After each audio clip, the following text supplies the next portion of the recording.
fiangonana nisy taloha zany fiangonana zoko moa na azitazana azy dia teo mpiangona tsotra fotsiny aloha tamin'ny voalohany andro nahita zavatra tsy mety ondafin'ny fitantarana sy indrindra amin'ny resaka ara-bola dia nilatsaka aloha voalohany voafidy aho mpandimbola dia nahita tsy nety rehetrarehetra tao amin'ny fitantanam-bola ary aho dia nihevitra zaho hoe mba hanova hoe raha ny asan'ny tena ary aniverana eto amin'ny tontolo zao ianao mandamina azy amin'ny resaka programmation sy ny budget sy ny exécution ny budget sy ny sisa dia vita ilay fitantaram-bola dia milaza hoe zao tsy mety zao tsy mety zao tsy mety dia lasa tantara be izy niakatra hatrany amin'ny synode partage sisa dia résultat dia suspendu indray aloha mpandimbola suspendu tao amin'ilay fiangonana dia avy eo nefa nandeha ny fifidianana dia io za hoe hafahako manao azy hevitra zay raha rehefa zay dia lasa indray aho koa latsaka aho mpitahiry vola za raha mpitahiry vola mareko miasa amin'ny banky io aho taloha dia zao zany izy zao dia résultat hitako dia zao ny olona tsy mahova olona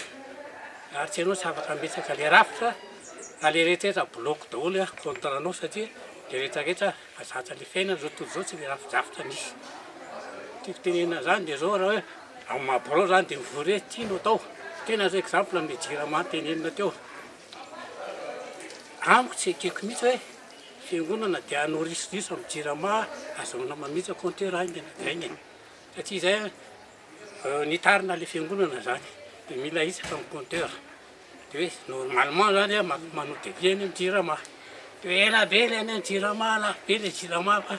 mandoa kely 50 000 nge zalady vita io dia zao toy zao za mpitahiry vola tsy manaika raha tsy dia vie ny jirama ara-dalàna dia manao seky aho dia bena par seky le devis zay zany dia fa lasa tantara be tao amin'le fiangonana farany eo moa dia io za tsy jesosy amin'ny mahova olona dia nametaka démission satria eo misy hevitra tapahana za rery valiny eo amin'ny borao ny sito manapaka le zavatra amin'ny biliko za rery ny contre na foana zany ny zavatra amin'ny biliko dia raha tsy eto ny toerako zany fa any amin'ny toerana hafa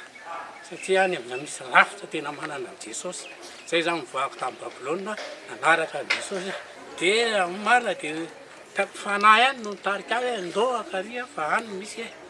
rafitra jesosy ihany no manapaka azy tsy misy fiefiheny amin'izao zao fa mifanahy no mitarika na dia ny fotoana anaovana vahana sy fidirana an' jesosy ary dia fanahy mitarika tsisy resaka ara-bola fa dia ianao malala amin'ny jesosy dia tokony milany jesosy ianao manatanteraka hoe ty tokony zao jesosy any io manome anao ahafahanao manatanteraka le zavatra tiany jesosy atao